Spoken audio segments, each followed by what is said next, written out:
చేర్చి నీ యొక్క పరిశుద్ధమైన గ్రంథంలో నుండి కొన్ని అధ్యాయాలను మేము ధ్యానించుకోవడానికి మీరు మాకు ఇచ్చిన ఆధిక్యతను బట్టి నీకు వందనాలు తండ్రి.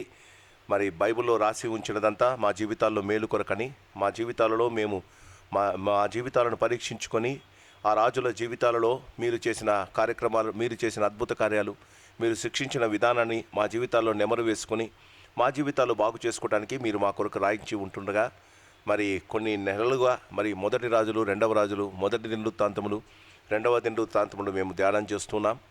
మరి చివరి అధ్యాయాలకు మేము వస్తున్నాం. మరి మా తండ్రి, ఇప్పటిదాకా మీరు నడిపించిన విధానం బట్టి నీకు వందనాలు. మా జీవితాల్లో మేము నీ కొరకై ప్రత్యేకింపబడి మా ప్రభా మేము నీ వాక్యానుసారంగా జీవించగలిగిన కృప మాకు దయచేయండి. మేమేమైనామో నీ ఉచితమైన కృప కనుక మరి మా తండ్రి నీ కృపను బట్టి మా జీవితాలను మా ప్రభా సంరక్షించుకుంటూ నీ కొరకు జీవించే భాగ్యం దయచేయండి. ఉదయకాలం నుంచి మా పనులలో ప్రయత్నాల్లో మీరు మాతో పాటు ఉన్నారు. ఈ సాయంకాలం మరి మా తండ్రి మీరు మాతో పాటు ఉండి ఈ వాక్య ధ్యానంలో మీరు మమ్మల్ని సరైన రీతిగా నడిపించండి. మా ప్రభా మరి మా వాక్యము నీతి కనుక జాగ్రత్తగా దానిని చదివి మరి అన్వయించుకొని మా జీవితాలలో మేలు పొందగలగటానికి కృప చూపించమని, సాయంకాలపు దీవెనలు ఆశీర్వాదాలు నిండుగా మెండుగా మా అందరికీ దయచేయమని యేసునామాను అడుగుతున్నాము తండ్రి, ఆమేన్. ఈ సాయంకాలం రెండవ దినవృత్తాంతముల గ్రంథం 31, 32, 33 అధ్యాయాలు, 3 అధ్యాయాలు ఈ దినం ధ్యానం చేసుకోబోతున్నాం. మరి మొదటగా రెండవ దినవృత్తాంతముల గ్రంథం 31వ అధ్యాయాన్ని నేను చదువుతాను. 32వ అధ్యాయము మన ప్రెసిడెంట్ గారు మరి అహరోన్ గారు చదువుతారు. 33వ అధ్యాయము పాస్టర్ గారు సాల్మోన్ రాజు గారు చదవలసిందిగా కోరుతున్నా.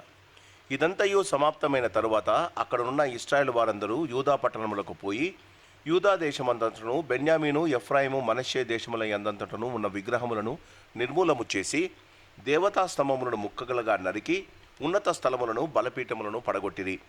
తరువాత ఇశ్రాయేలు వారందరూ తమ తమ పట్టణంలో ఉన్న తమ తమ స్వాస్థ్యములకు తిరిగి వెళ్ళిరి.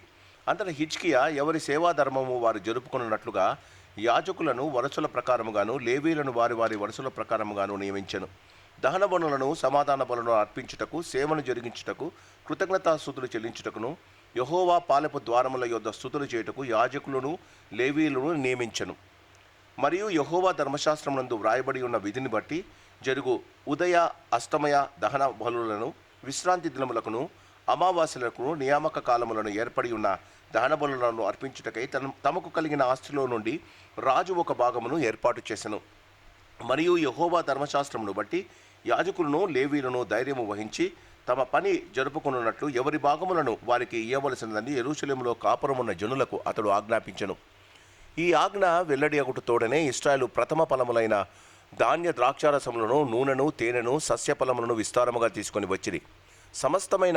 సమస్తమైన వాటిలో నుండి 10వ వంతులను విస్తారముగా తీసుకొని వచ్చిరి. యూదా పట్టణంలో కాపురమున్న ఇశ్రాయేలు వారును, యూదావారును ఎద్దులలోను, గొర్రెలలోను 10వ వంతును, తమ దేవుడైన యెహోవాకు ప్రతిష్ఠితులైన వస్తువులలో 10వ వంతును తీసుకొని వచ్చి కుప్పలుగా చేర్చిరి. వారు 3వ మాసమందు కుప్పలు వేయును ఆరంభించి 7వ మాసమందు ముగించిరి. హిజ్కియాను అధిపతులను వచ్చి ఆ కుప్పలను చూచి యెహోవాను స్తుతించి ఆయన జనులైన ఇశ్రాయేలును దీవించిరి. హిజ్కియా ఆ కుప్పలను కూర్చి యాజకులను, లేవీలను ఆలోచన అడిగినందున సాదోకు సంతతి వాడగు ప్రధాన యాజకుడగు అజర్య యెహోవా మందిరంలోనికి జనులు కానుకలు తెచ్చుటకు మొదలుపెట్టినప్పటి నుండి మేము సమృద్ధిగా భోజనము చేసినను చాలా మిగులుచున్నది. యెహోవా తన జనులను ఆశీర్వదించినందున ఇంత గొప్ప రాశి మిగిలి ఉన్నదని రాజుతో అనగా, హిజ్కియా యెహోవా మందిరంలో కొట్లను సిద్ధపరచవలసినదని ఆజ్ఞ ఇచ్చను. వారు వాటిని సిద్ధపరిచి ఏమీ అపహరింపకుండా కానుకలను, 10వ భాగములను, ప్రతిష్ఠితములుగా తేబడిన వస్తువులను లోపల చేర్చిరి. లేవీయుడైన కొనన్య వాటి మీద విచారణకర్తగా నియమింపబడెను. అతని సహోదరుడైన షిమీ అతనికి సహకారిగా ఉండెను. మరియు యెహీయేలు, అహజ్యాయు, నహతు, ఆషాహేలు, యెరీమోతు, యజాబాదు, ఎలీయేలు, ఇష్కాక్యాహు, మహతు, బెనాయాలను వారు రాజైన హిజ్కియా వలనను దేవుని మందిరమునకు అధిపతి అయిన అజర్యా వలనను తాము పొందిన ఆజ్ఞ చొప్పున కొనన్య చేతి క్రిందను అతని సహోదరుడు షిమీ చేతి కిందను కనిపెట్టువారై ఉండిరి. తూర్పు తట్టు ద్వారమునుద్ద ద్వారపాలకుడును ఇమ్నా కుమారుడుకు లేవీడైన కోరే యెహోవా కానుకలను, అతి పరిశుద్ధమైన వాటిని పంచిపెట్టుటకు దేవునికి అర్పింపబడిన స్వేచ్ఛార్పణల మీద నియమింపబడెను. అతని చేతి క్రింద ఏదేను, మిద్యామీను, యోషేయ, షెమయ, అమర్య, షెకన్య అనువారు నమ్మకమైన వారు గనుక యాజకుల పట్టణమునందు పెద్దలైన తమ సహోదరుల వంతుల చొప్పున భాగములిచ్చుటకు నియమింపబడి ఇదియుగాక గోత్రములలో 3 సంవత్సరములు మొదలుకొని అంతకు పై వయస్సు గలవారై జనసంఖ్య సరిచూడబడిన మగవారికందరికీ వంతుల చొప్పున సేవ చేయుటకై ప్రతిదినము యెహోవా మందిరంలోనికి వచ్చువారందరికీ 20 సంవత్సరములు మొదలుకొని అంతకు పై వయసు గలవారై వంతుల చొప్పున సేవ చేయుటకు తమ తమ పితరుల వంశముల చొప్పున యాజకులలో సరిచూడబడిన లేవీయులకు అనగా నమ్మకమైన వారే తమ్మును ప్రతిష్ఠించుకున్న లేవీయులకును తమ పిల్లలతోనూ భార్యలతోనూ కుమారులతోనూ కుమార్తెలతోనూ సమాజమంతటా సరిచూడబడిన వారికిని ఆయా పట్టణములకు చేరిన గ్రామములోనున్న అహరోను వంశస్థులైన యాజకులకును వంతులు ఏర్పరచుటకు వారు నియమింపబడిరి. పేర్ల చేత చెప్పబడిన ఆ జనుల యాజకులలో పురుషులకందరికీ లేవీయులలో వంశముల చొప్పున సరిచూడబడిన వారికందరికీ వంతులు ఏర్పాటుకు నియమింపబడింది. హిజ్కియా యూదా దేశమంతటా ఇలాగు జరిగించి తన దేవుడైన యెహోవా దృష్టికి అనుకూలముగాను యథార్థముగాను నమ్మకముగాను పనిచేయచ్చు వచ్చెను. తన దేవుని ఆశ్రయించుటకై దేవుని మందిర సేవ ఎందేమి, ధర్మశాస్త్ర విషయమందేమి, ధర్మమంతటి విషయమందేమి తాను ఆరంభించిన ప్రతి పని అతడు హృదయపూర్వకంగా జరిగించి వర్ధిల్లేను. దేవుడు తన వాక్యాన్ని దీవించునుగాక. 32వ అధ్యాయం ప్రెసిడెంట్ గారు వచ్చి చదువుతారు.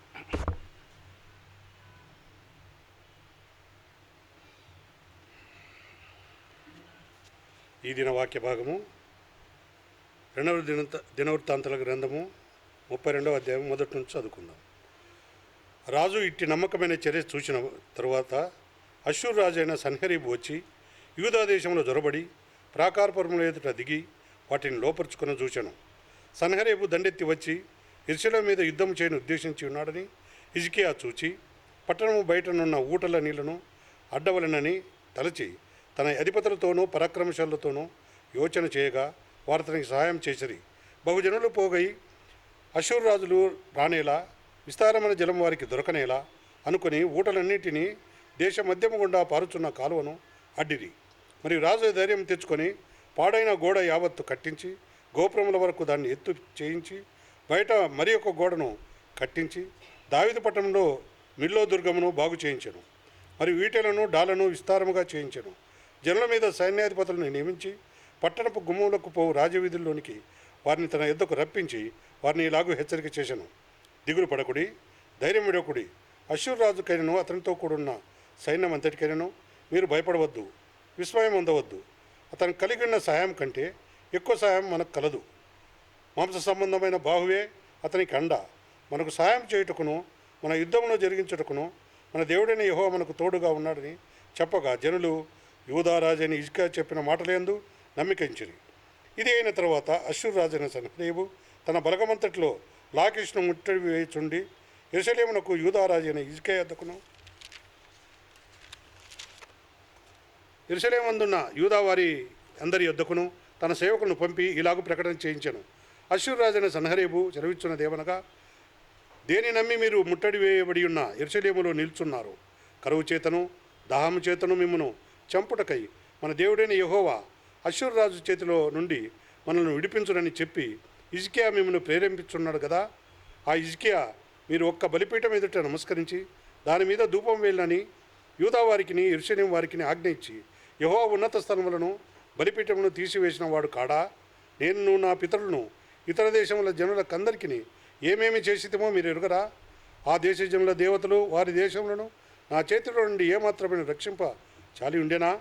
మీ దేవుడు మిమ్మల్ని నా చేతిలో నుండి విడిపింపగలడనుకున్నటకు నా పితరులు బొత్తిగా నిర్మూలన చేసిన ఆయా దేశస్థుల సకల దేవతల్లోనూ తన జనులను నా చేతి నుండి విడిపింపగలిగిన దేవుడు ఒకడైనా ఉండేనా? కాబట్టి ఇప్పుడు హిజ్కియా చేత మీరు మోసపోకుడి, మీరు ఇట్టి ప్రేరేపణకు లోబడకుడి, అతని నమ్మకొనకుడి. ఏ జనుల దేవుడైనను ఏ రాజ్యపు దేవుడైనను తన జనులను నా చేతుల నుండి కానీ నా పితరుల చేతుల నుండి కానీ విడిపింపలేకపోగా మీ దేవుడు నా చేతుల నుండి మిమ్మను మొదలే విడిపింపలేకపోవును కదా అనెను. అతని సేవకులు దేవుడైన యెహోవా మీదను ఆయన సేవకుడైన హిజ్కియా మీదను ఇంకనో పేలాపనలు పేలిరి. అదిగాక ఇతర దేశం జనుల దేవతలు తమ జనులను నా చేతిలో నుండి ఏలాగున విడిపింపలేకపోయిరో అలాగున హిజ్కియా సేవించు దేవుడును తన జనులను నా చేతుల నుండి విడిపింపలేకపోనని ఇజ్రాయేలు దేవుడైన యెహోవాను నిందించుటకును ఆయన మీద అపవాదములు పలుకుటకును అతడు పత్రికలు రాసి పంపెను. అప్పుడు వారు పట్టణమును పట్టుకొనన్న యోచనతో ప్రాకారం మీదున్న యెరూషలేము కాపురస్తులను బెదిరించుటకును నొప్పించుటకును యూదా భాషలో బిగ్గరగా వారితో ఆ మాటలు పలికిరి. మరి వారి మనుషుల చేతి పని అయిన భూజనుల దేవతల మీద తమ పలికిన దూషణను యెరూషలేము యొక్క దేవుని మీద కూడాను పలికిరి. రాజైన హిజ్కియాను ఆమోజు కుమారుడైన యెషయాను ప్రవక్తయును ఇందుని గురించి ప్రార్థించి ఆకాశం తెత్తి చూచి మొరపెట్టగా యెహోవా ఒక దూతను పంపెను. అతడు అష్షూరు రాజు దండులోని పరాక్రమశాలందరినీ సేవానాయకులను అధికారులను నాశనం చేయగా అష్షూరు రాజు సిగ్గునందిన వాడై తన దేశంలో తిరిగిపోయాను.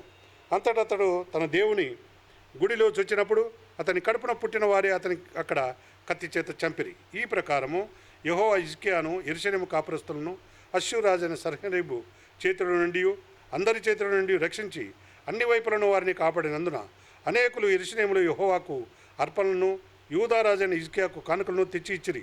అందువలన అతడు అప్పటి నుండి సకల జనుల దృష్టికి ఘనత నొందిన వాడాయను. ఆ దినంలో హిజ్కియా రోగి మరణ దశలో ఉండెను. అతడు యెహోవాకు మొరపెట్టగా ఆయన అతనికి తన చిత్తమును తెలియపరిచి అతనికి సూచన ఒకటి దయచేశాను. అయితే హిజ్కియా మనసున గర్వించి తనకు చేయబడిన మేరకు తగినట్టు ప్రవర్తింపనందున అతని మీదికిని యూదా యెరూషలేముల వారి మీదికిని కోపం రాగా హిజ్కియా హృదయ గర్వము విడిచి తానును యెరూషలేము కాపురస్తులను తమ్మును తాము తగ్గించుకొనిరి. గనుక హిజ్కియా దినములో యెహోవా కోపము జనుల మీదికి రాలేదు. హిజ్కియాకు అతి విస్తారమైన ఐశ్వర్యమును ఘనతయు కలిగెను. అతడు వెండి బంగారములను రత్నములను సుగంధ ద్రవ్యములను డాళ్లను నానా విధములకు శ్రేష్టమైన ఉపకరణమును సంపాదించి వాటికి బొక్కసమును కట్టించను. ధాన్యమును ద్రాక్షారసమును తైలమును ఉంచుటకు కొట్లను పలు విధముల పశువులకు శాలలను మందలకు దొడ్లను కట్టించను. మరియు దేవుడు అతనికి విస్తారమైన కలిమి దయచేసినందున పట్టణములను విస్తారమైన గొర్రెల మందలను పశువుల మందలను అతడు సంపాదించను. ఈ హిజ్కియా గీహోను కాలువకు ఎగువన కట్ట వేయించి దావీదు పట్టణపు పడమటి వైపునకు దాన్ని తెప్పించను. హిజ్కియా తాను పూనుకొనిన సర్వ ప్రయత్నములందునూ వృద్ధి పొందెను. అతని దేశం ఆశ్చర్యంగా వృద్ధి చెందుటను గురించి విచారించి తెలుసుకున్నటకై బబులోను అధిపతులు అతని యుద్ధకు పంపిన రాయబారుల విషయంలో అతని శోధించి అతని హృదయంలోని ఉద్దేశమంతయు తెలుసుకొనవలని దేవుడు అతన్ని విడిచిపెట్టెను. హిజ్కియా చేసిన ఇతర కార్యములను గూర్చి అతడు చూపిన భక్తిని గూర్చి ప్రవక్తయును ఆమోజు కుమారుడునకు యెషయా కలిగిన దర్శనముల గ్రంథమునందును యూదా ఇజ్రాయేళ్ల రాజుల గ్రంథమందును వ్రాయబడి ఉన్నది. హిజ్కియా తన పితరులతో కూడా నిద్రించగా జనులు దావీదు సంతతి వారి శ్మశాన భూమి యందు కట్టబడిన పై స్థానమునందు అతని పాతిపెట్టిరి. అతడు మరణమొందినప్పుడు యూదా వారందరూ యెరూషలేము కాపురస్తులందరూ అతనికి ఉత్తర క్రియలను ఘనంగా జరిగించిరి. అతని కుమారుడైన మనస్సే అతనికి మారుగా రాజాయను. దేవుడు తన పరిశుద్ధ వాక్యం దీవించుగాక.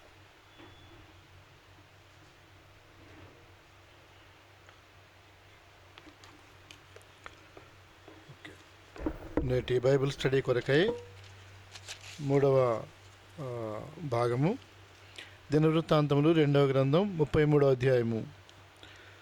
మనష్షే ఏలనారంభించినప్పుడు 12 ఏళ్ల వాడై యెరూషలేములో 55 సంవత్సరములు ఏలెను.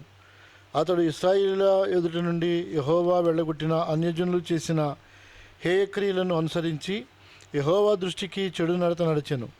ఇతడు తన తండ్రి అయిన హిజ్కియా పడగొట్టిన ఉన్నత స్థలములను తిరిగి కట్టించి బయలుదేవతకు బలిపీఠములను నిలిపి దేవతా స్తంభములను చేయించి ఆకాశ నక్షత్రములన్నిటినీ పూజించి కొలిచెను. మరియు నా నామము ఎనటంటికి ఉండునని యెరూషలేమునందు ఏ స్థలమును గూర్చి యెహోవా సెలవిచ్చెనో అక్కడనున్న యెహోవా మందిరమందు అతడు బలిపీఠములను కట్టించెను. మరియు యెహోవా మందిరపు 2 ఆవరణములలో అతడు ఆకాశ నక్షత్ర సమూహమునకు బలిపీఠములను కట్టించెను. బెన్హిన్నోము లోయందు అతడు తన కుమారులను అగ్నిలో గుండా దాటించి ముహూర్తములను విచారించుచు మంత్రములను చెల్లంగితనమును వాడుక చేయు కన్న పిశాచములతోనూ సోదెగాండ్రతోనూ సాంగత్యము చేయుచు యెహోవా దృష్టికి బహుగా చెడు నడత నడుచుచు ఆయనకు కోపము పుట్టించెను. ఇశ్రాయేలుల గోత్ర స్థానములన్నిటిలో నేను కోరికలిన యెరూషలేమునందు నా నామము నిత్యము ఉంచెదను. నేను మోషే ద్వారా నియమించిన కట్టడలను విధులను ధర్మశాస్త్రమంతటిని అనుసరించి నడుచుకున్నటకై వారు జాగ్రత్త పడిన యెడల మీ పితరులకు నేను ఖాయపరిచిన దేశము నుండి ఇశ్రాయేలులను నేను ఇక తొలగింపనని దావీదుతోనూ అతని కుమారుడైన సొలొమోనుతోనూ దేవుడు సెలవిచ్చిన మాటను లక్ష్యపెట్టక ఆ మందిరమునందు మనష్షే తాను చేయించిన చెక్కుడు విగ్రహములను నిలిపెను. ఈ ప్రకారము మనష్షే యూదా వారిని యెరూషలేము కాపురస్తులను మోసపుచ్చిన వాడై ఇశ్రాయేలు ఎదుట ఉండకుండా యెహోవా నశింపజేసిన అన్యజనుల కంటెను వారు మరింత అక్రమముగా ప్రవర్తించినట్లు చేయుటకు కారకుడాయను. యెహోవా మనష్షేకును అతని జనులకును వర్తమానమును పంపినను వారు చెవియొగ్గకపోయిరి. కాబట్టి యెహోవా అష్షూరు రాజు యొక్క సైన్యాధిపతులను వారి మీదికి రప్పించెను. మనష్షే తప్పించుకొని పోకుండా వారు అతని పట్టుకొని గొలుసులతో బంధించి అతనిని బబులోనుకు తీసుకొని పోయిరి. అతడు శ్రమలో ఉన్నప్పుడు తన దేవుడిని యెహోవాను బతిమాలుకొని తన పితరుల దేవుని సన్నిధిని తాను బహుగా తగ్గించుకొని ఆయనకు మొరలిడగా ఆయన అతని విన్నపములను ఆలకించి యెరూషలేమునకు అతని రాజ్యంలోనికి అతని తిరిగి తీసుకుని వచ్చినప్పుడు యెహోవా దేవుడై ఉన్నాడని మనష్షే తెలుసుకొనెను. ఇది అయిన తరువాత అతడు దావీదు పట్టణము బయట గీహోనుకు పడమరగా లోయందు మత్స్యపు గుమ్మము వరకు ఓపెల చుట్టూను బహు ఎత్తుగల గోడను కట్టించెను. మరియు యూదా దేశంలోని బలమైన పట్టణములన్నింటిలోనూ సేనాధిపతులను ఉంచెను.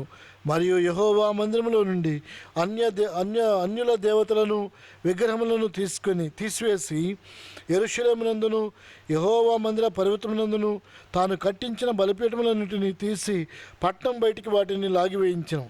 ఇదియుగాక అతడు యెహోవా బలిపీఠను బాగు చేసి దాని మీద సమాధాన బలులను కృతజ్ఞతార్పణలను అర్పించుచు ఇశ్రాయేలీయుల దేవుడైన యెహోవాను సేవించుడని యూదా వారికి ఆజ్ఞ ఇచ్చెను. అయినను జనులు ఉన్నత స్థలముల యందు ఇంకనూ బలులు అర్పించుచు వచ్చిరి గాని ఆ అర్పణలను తమ దేవుడిని యెహోవా నామమునకే చేసిరి. మనష్షే చేసిన ఇతర కార్యములను గూర్చి అతడు దేవునికి పెట్టిన మొరను గూర్చి ఇశ్రాయేలీయుల దేవుడిని యెహోవా పేరిట అతనితో పలికిన దీర్ఘదర్శులు చెప్పిన మాటలను గూర్చి ఇశ్రాయేలు రాజుల గ్రంథమందు వ్రాయబడి ఉన్నది. అతడు చేసిన ప్రార్థనను గూర్చి అతని మనవి వినబడుటను గూర్చి అతడు చేసిన పాపద్రోహములన్నింటిని గూర్చి తాను గుణపడక ముందు ఉన్నత స్థలములను కట్టించి దేవతా స్తంభములను చెక్కించి విగ్రహములను అచట నిలుపుటను గూర్చి దీర్ఘదర్శులు రచించిన గ్రంథములలో వ్రాయబడి ఉన్నది. మనష్షే తన పితరులతో కూడా నిద్రించి తన నగరునందు పాతిపెట్టబడును. అతని కుమారుడైన ఆమోను అతనికి మారుగా రాజాయను. ఆమోను ఏలనారని ఆరంభించినప్పుడు 22 ఏండ్ల వాడై యెరూషలేములో 2 సంవత్సరములు ఏలెను. అతడు తన తండ్రి అయిన మనష్షే నడిచినట్లు యెహోవా దృష్టికి చెడు నడత నడిచెను. తన తండ్రి అయిన మనష్షే చేయించిన చెక్కుడు విగ్రహములన్నిటికీ బలులు అర్పించుచు పూజించుచు తన తండ్రి అయిన మనష్షే గుణపడినట్లు యెహోవా సన్నిధిని పశ్చాత్తాపుడు కాకను గుణపడకను ఈ ఆమోను అంతకంతకు ఎక్కువ ద్రోహకార్యములను చేయించు వచ్చును. అతని సేవకులు అతని మీద కుట్ర చేసి అతని నగరునందే అతన్ని చంపగా దేశజనులు ఆమోను రాజు మీద కుట్ర చేసిన వారినందరినీ హతము చేసి అతని కుమారుడైన యోషియాను అతని స్థానమందు రాజుగా నియమించిరి. దేవుడు తన పరిశుద్ధ లేఖనం మన వినికిడిలో దీవించునుగాక. ఆమేన్.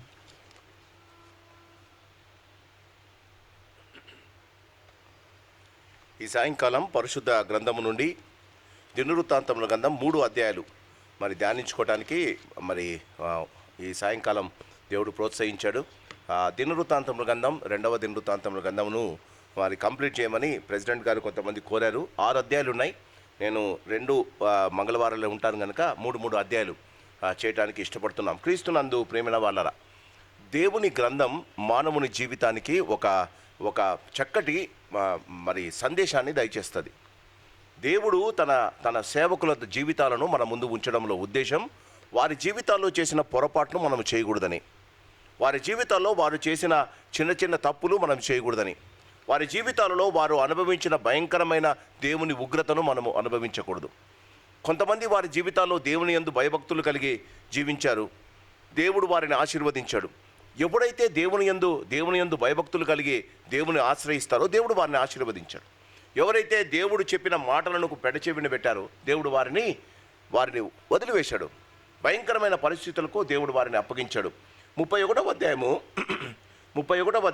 1వ వచనం, ఇదంతయు సమాప్తమైన తరువాత హిజ్కియా జీవితాన్ని గురించి 29వ అధ్యాయంలో ప్రారంభమవుతుంది. 2వ దినవృత్తాంతములు 29వ అధ్యాయంలో హిజ్కియా జీవితాన్ని ప్రారంభమవుతుంది. హిజ్కియా తన జీవితంలో కొన్ని అతి శ్రేష్టమైన కార్యాలను చేశాడు. మొదట మందిరాన్ని బాగు చేయడానికి ఇష్టపడ్డాడు.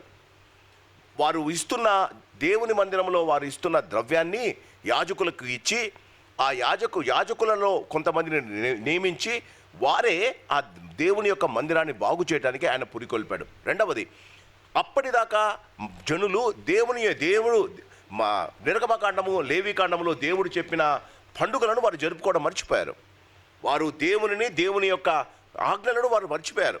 హిజ్కియా తన జీవితంలో దేవుని ఆజ్ఞల ప్రకారంగా దేవుని మాటలు విని ఆయన ఒక్కసారి దినవృత్తాంతముల గ్రంథం 30వ అధ్యాయం, దినవృత్తాంతముల గ్రంథం 30వ అధ్యాయము 22వ వచనం, యెహోవా సేవయందు మంచి నేర్పరులైన లేవీయుల అందరితో హిజ్కియా ప్రీతిగా మాట్లాడెను. వారు సమాధాన బలులు అర్పించుచు తన పితరుల దేవుడైన యెహోవా దేవుడని ఒప్పుకొనుచు 7 దినములు పండగను ఆచరించిరి. బాగా గమనించండి, వారి జీవితాలలో పండగలు మర్చిపోయారు. పండగలు ఎందుకు చేసుకునేవారు?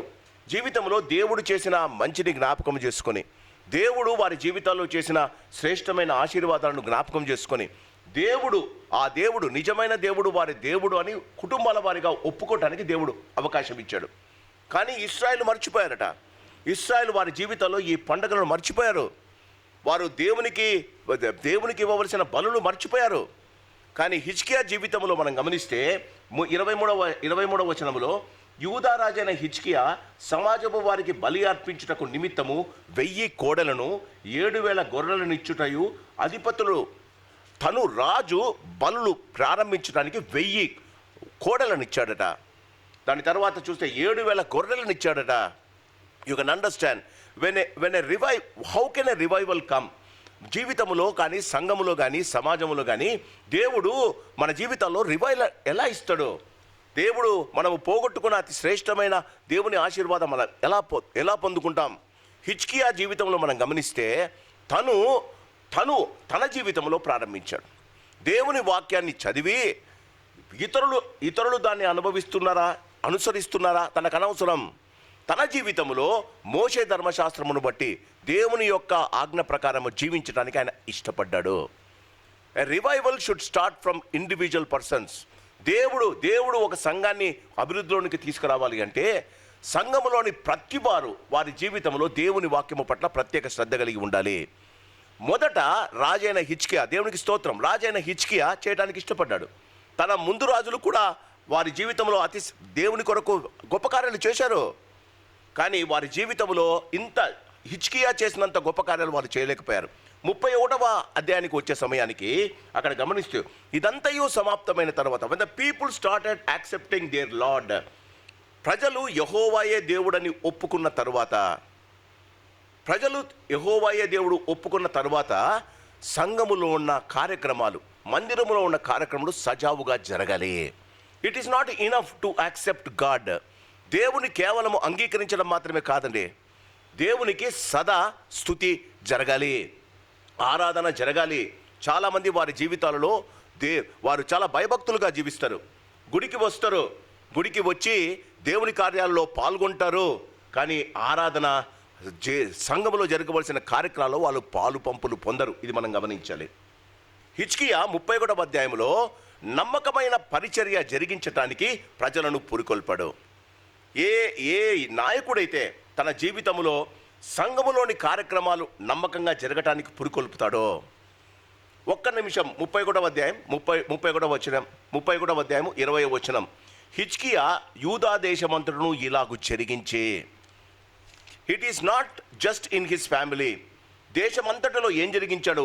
తన దేవుడైన యెహోవా దృష్టికి అనుకూలముగాను యథార్థముగాను నమ్మకముగాను పనిచేయుచు వచ్చెను. ఎవరి జీవితంలో ఈ యొక్క అతి శ్రేష్టమైన ఆశీర్వాదం పొందడానికి ఇష్టపడతారో, ఎవరైతే తమ జీవితంలో ఈ 3 విషయాలను ఏంటంటే అతడు దేవుని దృష్టికి అనుకూలంగాను, చాలాసార్లు సంఘాలలో మనం చేసే పొరపాటు మనుషులకు అనుకూలంగా ఉండటానికి ఇష్టపడతాం, మనుషులు కోరుకున్నట్లు మనం చేయడానికి ఇష్టపడతాం. ఇక్కడ హిజ్కియా దేవుని దృష్టికి అనుకూలముగాను యథార్థముగాను నమ్మకముగాను పనిచేయచ్చు వచ్చెను. ఎలాగండి? తన దేవుని ఆశ్రయించుటకై దేవుని మందిర సేవ విషయమందేమి, ధర్మశాస్త్ర విషయమందేమి, ధర్మమంతటి విషయమందేమి తాను ఆరంభించిన ప్రతి పని అతడు హృదయపూర్వకంగా జరిగింది. ఒక సంఘములో ఏం జరగాలి? ఒక సంఘములో ఆరాధన ఎలా జరగాలి? ఒక సంఘములోని ఆరాధన దేవునికి ఇష్టముగా ఎప్పుడవుతుంది? బాగా గమనించండి. ఇక్కడ 21వ వచనం, దేవుని ఆశ్రయించుటకై. గుడికి వచ్చేవారు దేవునిని నమ్ముకోవాలి. గుడికి వచ్చేవారు దేవుని మీద నమ్మకాన్ని పెంచుకోవాలి. గుడికి వచ్చేవారు వారి అపనమ్మకాన్ని దూరపరుచుకొని దేవుని యందు విశ్వాసం ఉంచాలి. ఇక్కడ ఏమంటాడు? తన దేవుని ఆశ్రయించుటకై దేవుని మందిర సేవ విషయమందేమి. సేవ ఎలా జరుగుతుందండి? దేవుని సంఘములో సేవ ఎలా జరుగుతుంది? బాగా గమనించండి. ఇప్పుడు రండి 31వ అధ్యాయానికి రండి. 31 సేవ ఎలా జరుగుతుంది? 31వ అధ్యాయం. ఇశ్రాయేలు వారు ఇది సమాప్తమైన తర్వాత అక్కడున్న ఇశ్రాయేలు వారందరూ యూదా పట్టణములకు పోయి యూదా దేశమంతటను బెన్యామీను, ఎఫ్రాయిములు, మనష్షే దేశములంతటను ఉన్న విగ్రహములను నిర్మూలము చేసి. సేవకు మొట్టమొదట దేవునికి అయిష్టమైనవి మనము విసర్జించాలి. హిజ్కియా తన జీవితంలో నేర్చుకున్నది, దేవుని యొక్క ఆజ్ఞల ప్రకారంగా తను నేర్చుకున్నది, you have to get rid of something which God doesn't like. ఆ దినాలలో విగ్రహాలు ఉన్నాయి, ఈ దినాలలో ప్రతీకారాలు, స్థాయిలు, అంతస్తులు, కులాలు, మతాలు ఇవన్నీ సంఘంలో ఉన్నాయండి. మొట్టమొదట వారు చేసింది సేవా ధర్మము జరిగించడానికి మొట్టమొదటిది దేవునికి అయిష్టమైనది మనము వదులుకోవటానికి ఇష్టపడాలి. వారంట చూడండి, మనష్షే అంతటను విగ్రహములను నిర్మూలము చేసి దేవతా స్తంభములను ముక్కములుగా నరికి ఉన్నత స్థలములను బలిపీఠములను పడగొట్టేది. దేవుని సేవ మొదటిది. దేవుని సేవా ధర్మం, మందిర సేవ ఎలా జరగాలి? సేవకు ముందు మనము పాటలు పాడడం కాదు, స్తుతించడం కాదు, దేవునికి ఇవ్వడం కాదు. సేవకు ముందు దేవునికి అయిష్టమైనది. How do you know it? ఎలా తెలుస్తుందండి? ప్రతి వారి జీవితంలో ఏదో ఒక బలహీనత ఉంది, ప్రతి వారి జీవితంలో ఏదో ఒక పాపం ఉంది. ప్రతి ఆదివారం మనం బల్ల దగ్గరికి వస్తాం. బల్ల దగ్గరికి వచ్చినప్పుడు కాపరిగా మీరు దేవుని వాక్యం ప్రకారంగా మిమ్మును మీరు ప్రశ్నించుకుంటారు, మిమ్మును మీరు పరీక్షించుకుంటారు. దేవునికి అయిష్టమైనది దేవుడు నీవు నిజంగా యథార్థంగా నీవు అడిగితే నీవు చేసిన పొరపాట్లను దేవుడు నీకు తెలియజేస్తాడు. ఇక్కడ ఏముందంటే వారు మొదట నిర్మూలము చేసి, రెండవది నరికి వేసి. నిర్మూలము చేయడము వేరు. కొంతమందికి వారి జీవితాల్లో కొన్ని అలవాట్లు నరికి వేయాలండి. They will not go so easily. సేవ జరిగించడానికి ఇది ప్రాముఖ్యం. ఒక వ్యక్తి సంఘములో సరి అయిన సేవ జరిగించాలి, ఆయన ద్వారా దేవుని యొక్క అతి శ్రేష్టమైన ఆశీర్వాదం మనకు రావాలి అంటే మొదటిది నిర్మూలన చేయాలి, తర్వాత నరికి వేయాలి, మూడవది పడగొట్టిరంటే డెమాలిష్ చేశారండి. అంటే జీవితంలో కొన్ని విషయాలు మొదట వారి జీవితంలో నిర్మూలన చేశారు, తర్వాత నరికి వేశారు, తర్వాత పడగొట్టారు.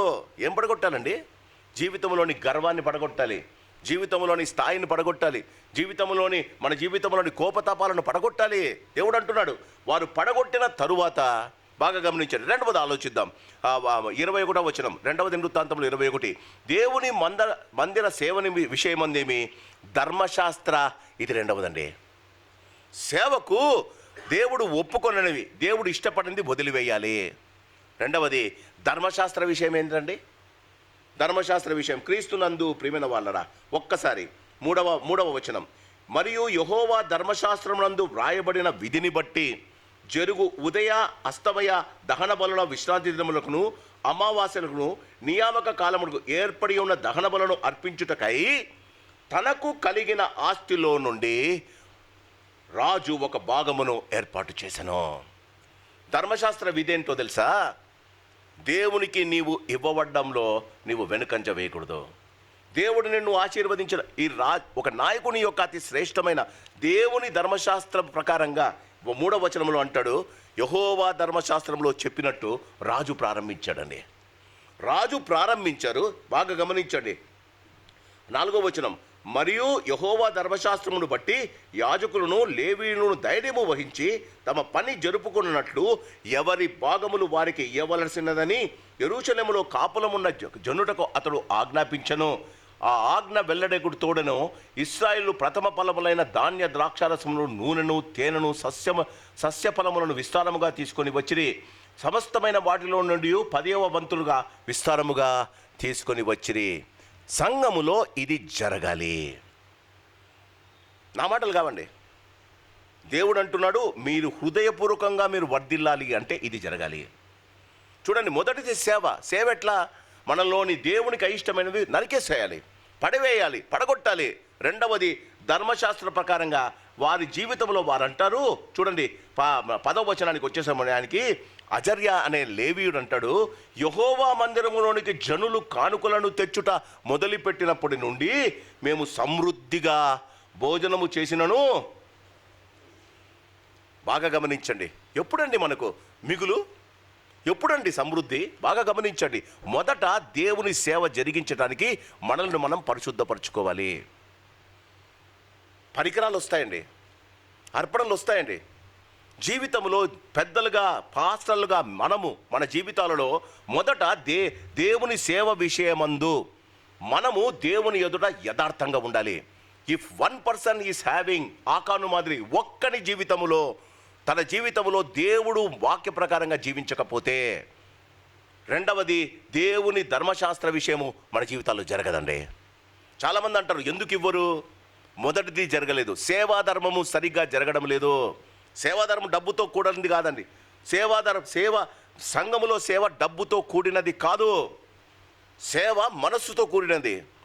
ఆ మనస్సులో దేవునికి అయిష్టమైనవి మన జీవితాల్లో ఉంటే, ఒక్క ఆకాను చేసిన తప్పును బట్టి ఇశ్రాయేలు హాయిని గెలవలేకపోయారు. గమనించాలి, ఎరికోను కొట్టారు, భయంకరమైన ఎరికో గోడలు కూలిపోయాయి. ఒక్క ఆకాను చేసిన తప్పిదం ఇశ్రాయేల్లో హాయిని గెలవలేక చాలామంది చచ్చిపోయారు. దేవుడు అంటాడు, శపితమైనది మీలో ఉన్నంత దాకా మీకు విజయం లేదు. యెహోవా ధర్మమంతటి విషయం మన జీవితాల్లో కావాలా. యెహోవా ధర్మం ఏందండి? బాగా గమనించండి. 10వ వచనం, యెహోవా మందిరములోనికి జనులు కానుకలు తెచ్చుట మొదలుపెట్టినము నుండి సమృద్ధిగా భోజనము చేసినను మిగులుచున్నది. యెహోవా తన జనులను ఆశీర్వదించినందున ఇంత గొప్ప రాశి మిగిలినదని రాజుతో అనగా. జీవితంలో మన ఆనందము పెళ్ళుబుకాలి. జీవితంలో మన దేవుని యందు భయభక్తులు కలిగిన వారు సేవాధర్మాన్ని జీవితంలో దేవుని సేవించేవారు మొదట దేవుని వాక్య ప్రకారంగా వారి జీవితాన్ని సరి చేసుకుంటే, దేవునికి అయిష్టమైన వాటిని నరికివేసి పడగొట్టుకుంటే రెండవది ధర్మశాస్త్ర విషయములో తప్పకుండా మనకు సమృద్ధి కలుగుతుంది. We have to examine our self. వాక్యంలో ఉంది, there is something which God is not liking in us. జీవితంలో ధర్మశాస్త్ర విషయంలో, ధర్మమంతటి విషయంలో మనము సమృద్ధి ఎందుకు పొందలేకపోతున్నాం? మొదటిది సేవాధర్మములోని దేవునికి ఇష్టమైన విధులు వేయాలి. ఈ అధ్యాయం అంతా ఇదే. రెండవది యథార్థమైన సేవ జరిగించడానికి. మూడవది తాను ఆరంభించిన 21వ వచనంలో ధర్మశాస్త్రమంతటి తాను ఆరంభించిన ప్రతి పని అతడు హృదయపూర్వకముగా జరిగించే వర్ధిల్లను. ఎప్పుడు వర్ధిల్లుతామండి? మొదటిది సేవాధర్మం జరగాలి. 31వ అధ్యాయంలోని సారాంశం ఇది. నమ్మకమైన సేవ, వర్ధిల్లే సేవ. ఏ సంఘమైనా ఈ 3 తమ జీవితంలో ఉంచుకుంటే, మొదటిది సేవాధర్మం అంటే దేవుడిని మన జీవితాల్లో ఆయనకి ఇష్టమైనవి నరికేసుకోవటానికి, పడగొట్టుకోవటానికి. ఇది ఎవరో చేయదు విషయం కాదండి. ప్రతి ఆదివారం దేవుడు నీకు ఒక అవకాశం ఇస్తాడు. నిన్ను నీవు పరీక్ష చేసుకో. He will never allow anybody to judge you. నిన్ను నువ్వు పరీక్ష చేసుకోవాలి. నీ జీవితంలో నీకున్నదేంటో నీకు బాగా తెలుసు. You know the weakness. జీవితంలో మన వీక్నెస్ నాకు తెలిసినంత, నా వీక్నెస్ నాకు తెలిసినంత ఎవరికి తెలీదు. నేను చేసిన పాపం, నేను చేస్తున్న పొరపాటు నాకు తెలిసినట్టు ఎవరికి తెలీదు. ప్రతి ఆదివారం దేవుడు మనకు అవకాశం ఇస్తున్నాడు. సేవా ధర్మము ప్రకారం మొట్టమొదట సేవా ధర్మం నరికి వేసుకోవాలి. దేవునికి అయిష్టమైనవి కొరింథీలో ఉంది. దేవునికి అయిష్టమైన చాలా శారీరక కార్యములు ఏమైనా గలితిలో ఉంది. శారీరక కార్యములు ఏమనగా, I don't wanted to go into it, we know it. మనము మొదట సేవాధర్మము జరగాలి, తరువాత ధర్మశాస్త్రాన్ని గురించి ఆలోచించాలి. ఏమంటాడంటే, మేము తినగా మిగులుతున్నది ఆశీర్వాదానికి కారణమవుతాం. ఇది కేవలము డబ్బుతో కూడింది కాదండి, దేవుని ఆశీర్వాదాలతో. మలాకి 3లో ఏమంటాడండి, నేను ఆకాశపు వాకిళ్లను విప్పి పట్టజాలనంత. ఎప్పుడండి అది జరిగేది? సంఘంలో ఎప్పుడు జరుగుతుంది సార్? దేవుడు వచ్చి ర్యాప్చర్ వచ్చి మనం వెళ్ళిపోతే సంఘానికి ఈ శ్రేష్టమైన అనుభూతి లేకపోతే ఎలా సార్? దేవుడు అంటాడు మీ మూడవది పని హృదయపూర్వకంగా జరిగించాలి. గొనుక్కుంటా సనుక్కుంటా నా జీవితంలో బాగా గమనించండి, హృదయపూర్వకంగా అంటే హృదయము సంతోషంతో పనిచేయాలి. ఈ 3 జరిగిస్తే లాస్ట్ వర్డ్ ఉంది, వర్ధిల్లెను. సంఘము వర్ధిల్లుతుంది, సంఘములోని సభ్యులు వర్ధిల్లుతారు. దేవుని యొక్క ఆశీర్వాదం ఇక్కడ 10వ వచనంలో అజర్య చెప్పినట్టు సమృద్ధి అయి మిగులుతుందట. దేవుని ఆశీర్వాదాలు పొంగి పొర్లుతాయి, నా గిన్నె నిండి పొర్లుచున్నది. సంఘములోని సేవాధర్మం అండి 31వ అధ్యాయం. సంఘములోని సమర్పణ సేవా విధానం హిజ్కియా ప్రారంభించాడు. మన జీవితాల్లో ఈ సంఘము మన సంఘం అభివృద్ధి పొందాలి. మన సంఘము దేవుని చేత ఆశీర్వదింపబడాలి. మన కుటుంబాలు సమృద్ధిలోనికి రావాలి. మన కుటుంబాలు దేవుని చేత ఆశీర్వదింపబడాలి. Yes, we are doing it, but not according to the will of God. దేవుని యొక్క చిత్త ప్రకారంగా మనం జరిగించడం లేదేమో మనం గమనించాలి. మొదటిది 3 విషయాలు. మొదటిది సేవాధర్మం జరిగించాలి. సేవాధర్మం చెప్పాడు కదా, విగ్రహాలను దేవునికి అయిష్టమైనవి వదులుకోవాలి. రెండవది ధర్మశాస్త్ర ప్రకారంగా దేవునికి ఇవ్వటానికి హృదయపూర్వకంగా దేవునికి ఇవ్వటానికి సనుగు కొనకయు, కొరింథీయులో అంటాడు సనుగు కొనకయు బలవంతంగా కాకయు. దేవుడు వాడిని ప్రేరేపించినట్టు నా మందిరములో ఆహారం ఉండునట్లు అంటాడు మలాకీ గ్రంథంలో. నా మందిరములో ఆహారం ఉండునట్టు. మీ ఇంటిలో ఆహారం ఉందిగా, మీ ఇంటిలో సమృద్ధి అయిన ఆహారం ఉంది కదా. దేవుని మందిరంలో ఎందుకండి సమృద్ధి లేదు చెప్పాలి? ఎందుకు లేదండి సమృద్ధి? నా మందిరంలో ఆహారం ఉండునట్లు మీరు మీ ప్రతిష్ఠిత మీ అర్పణలను, మీ దశమ భాగాలను తీసుకొని వస్తే దేవుని ఇంటిలో ఉండదా? మన జీవితాలలో ఒకసారి మనల్ని మనం గమనించుకోవాలి. We have so much in the home. దేవుడు అంటాడు దొంగ కన్నము వేసి దొంగలిస్తాడు. దొంగ అంటే నిజమైన దొంగ కాదు, ఒక రకమైన వ్యాధి వస్తుంది, మొత్తం పోతుంది. ఒక రకమైన ఏదో ఒక విపత్తు వస్తుంది. నా మందిరములో ఆహారం, అది ధర్మశాస్త్రం అంతటి. ధర్మశాస్త్ర ప్రకారం దేవుని ఇంటిలో ఉండాలి. రాసులు పోసుకుంటాం ఇంట్లో, దేవుని మందిరం ఖాళీగా పడిందే, దేవుని మందిరం లేకుండా ఉందే. వర్ధిల్లాలి. ఎక్కడ వర్ధిల్లాలండి? సంఘములో వర్ధిల్లవాడు సమాజములో ఇంటిలో వర్ధిల్లుతాడు. యథార్థముగా హృదయపూర్వకంగా. మనం చేస్తున్న పొరపాట్లు మనకు బాగా తెలుసండి. మనము దేవునికి ఎంత అచ్చి ఉన్నామో మనకు బాగా తెలుసండి. How much God has helped us, how much God has blessed us. దేవుడు నన్ను ఆశీర్వదించిన కొలది ఆయనను ఆశీర్వదించేటట్టు ఆయన మందిరం, ఇది మందిరం కదా, ఆయన ఇల్లు కదా, ఆయన ఇల్లులో ఆహారము లేకుండా మనము ప్రతిసారి మన జీవితంలో కొరత ఎందుకు ఉంటుందండి? ఈ 3 సంఘములు జరగాలి. 31వది నమ్మకమైన సమర్పణ కలిగిన సేవా పరిచర్య. 31 హిజ్కియా జరిగించాడండి. క్రీస్తునందు ప్రియమైన వాళ్ళరా, చూడండి 32వ వచనం మొదటి మాట, రాజు ఇట్టి నమ్మకమైన చర్య చూపిన తరువాత. క్రీస్తునందు ప్రియమైన వాళ్ళరా, సంఘము నమ్మకంగా జీవించేటప్పుడు, సంఘము నమ్మకముగా జరిగించినప్పుడు సన్హరీబులు వస్తారా? సంఘము నమ్మకంగా జరిగినప్పుడు సన్హరీబు లాంటి రాజులు వచ్చి నిన్ను థ్రెటన్ చేస్తారా? ఒక్కసారి 32వ అధ్యాయం ఎందుకు వచ్చారు? క్రీస్తునందు ప్రియమైన వాళ్ళరా, 32వ అధ్యాయానికి వచ్చాం. 32వ అధ్యాయంలో క్రీస్తునందు ప్రియమైన వాళ్ళరా 32వ అధ్యాయము 31వ వచనం, అతని దేశము ఆశ్చర్యముగా వృద్ధి నొందుటను గూర్చి విచారించి 32-31 విచారించి తెలుసుకొనుటకై బబులోను అధిపతులు అతని యొద్దకు పంపిన రాయబారుల విషయములో అతనిని శోధించి అతని హృదయములోని ఉద్దేశమంతయు తెలుసుకునవలనని దేవుడు వదిలిపెడతాడా? వాక్యంలో ఉందండి, బాగా ఆలోచించండి. హిజ్కియా వర్ధిల్లెను అనుంది 31లో. 32వ అధ్యాయంలో హిజ్కియా విడిచిపెట్టబడెను. ఈ అధ్యాయంలో నమ్మకమైన సేవాధర్మము జరిగిన హిజ్కియాను దేవుడు వదిలివేశాడు. క్రీస్తునందు ప్రియమైన వాళ్ళరా, దేవుడు వర్ధిల్లాడు. 32వ అధ్యాయము వదిలిపెట్టాడు. దేవుడు ఎందుకు వదులుతాడండి? దేవుడు క్రీస్తునందు ప్రియమైన వాళ్ళరా గమనిద్దాం. 32వ అధ్యాయము. అష్షూరు రాజైన సన్హరీబు వచ్చి యూదా దేశంలో చొరబడి ప్రాకారపు పురముల ఎదుట దిగి వాటిని లోపరుచుకొన, బాగా గమనించి, లోపరుచుకొనను కాదు, లోపరుచుకొన, he is trying to take over. జాగ్రత్తగా మనం బైబుల్ చాలా జాగ్రత్తగా గమనించాలి. సన్హరీబు ఇశ్రాయేలు మీద ఆయన దానిని, సన్హరీబు వచ్చి దానికి తనకు కావలసిన ఆ లోపరుచుకోవడానికి ఆయన ట్రై చేస్తున్నాడు. God allows some times. క్రీస్తునందు ప్రియమైన వాళ్ళరా, హిజ్కియా ఏదో తప్పు చేశాడని దేవుడు యుద్ధము పంపలేదు, గమనించాలి. ఇశ్రాయేలీలు దేవుణ్ణి వదిలేశారని దేవుడు వారి మీదకి యుద్ధం తేలేదు. హిజ్కియా తప్పు చేశాడని దేవుడు యుద్ధం తేలేదు. జనులు దేవుణ్ణి వదిలేశారని దేవుడు యుద్ధం తేలేదు. కష్టమైన పరిస్థితి వచ్చినప్పుడు, క్లిష్టమైన పరిస్థితి వచ్చినప్పుడు దేవుడు ఇచ్చిన ఆశీర్వాదాన్ని పట్టుకుంటామా? ఆశీర్వాదాన్ని పక్కన బట్టి దేవుణ్ణి పట్టుకుంటామా? దేవుడు చూడడానికి ఇష్టపడతాడు. ఇంతగా వర్ధిల్లిన హిజ్కియా, సన్హెరీబు రాజు వచ్చాడు. సన్హెరీబు రాబొస్తే అప్పటిదాకా యూదా రాజులు ఏం చేశారో తెలుసా? ఇతర రాజులకు డబ్బులు ఇచ్చి వారిని సహాయం కోరారు.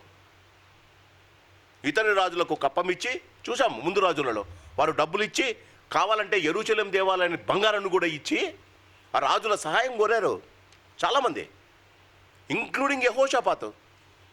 దేవుని యందు భయభక్తులు కలిగిన యెహోషాపాతు కూడా పని చేశాడండి.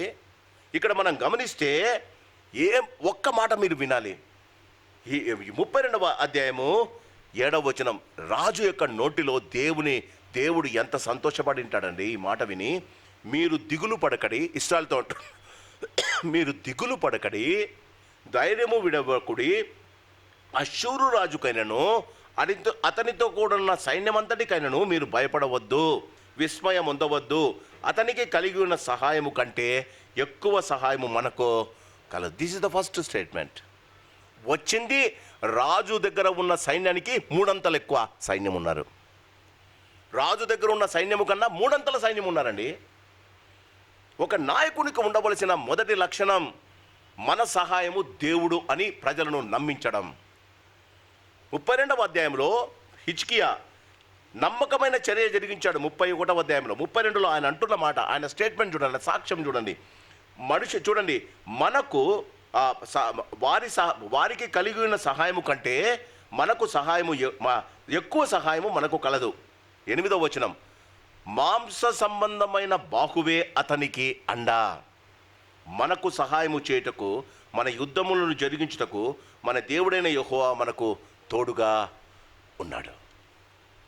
క్రీస్తునందు ప్రియమైన వాళ్ళరా, ఇంత శ్రేష్టమైన పని జరిగిన, ఇంత శ్రేష్టమైన సాక్ష్యము చెప్పిన తర్వాత దేవుడు ఇంటర్ఫియర్ కావాలి కదా.